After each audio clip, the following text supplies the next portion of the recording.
by the end of the day, we'll know the name of the next Boston Public Schools Superintendent. A decision from the school committee is just hours away now, but the NAACP is urging members to restart their search. Nick Giovanni explains why. The nation's oldest school district is poised to name a new superintendent. The search committee's done a great job. We have two strong applicants who are both local, who know our district inside out, and who are ready to hit the ground running. Boston Mayor Michelle Wu discussing with WBZ the two finalists, vying to replace Dr. Brenda Casilius, whose last day on the job is tomorrow. Somerville Superintendent Mary Skipper and Tommy Welch, a regional superintendent in Boston. The school committee is now scheduled to vote tonight on who's going to take over as Casilius' successor, having avoided a state takeover this week by finalizing a systemic improvement plan between the city, state, and district. We have a lot of work to do on the agreement that we just signed with the state as well.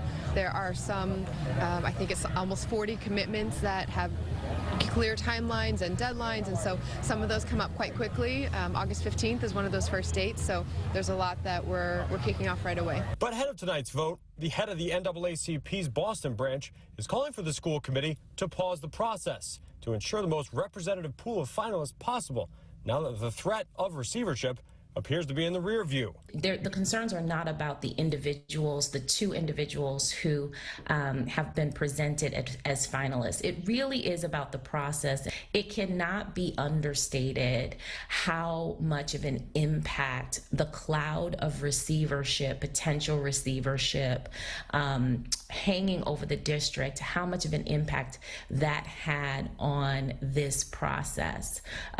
It is, for anyone who is interested in taking on a new job, knowing what the job is going to be, is kind of a basic, is a basic expectation. This search process has been one that attracted a large number of applicants. We got more applicants in Boston than in other cities around the country in a tough time to be recruiting for this top job. And our search committee, which represented the community across all groups and views and backgrounds, made sure that at every stage of the process, through multiple interviews and vetting and materials, there was a representative group racially and by experience and by viewpoint in that pool as well.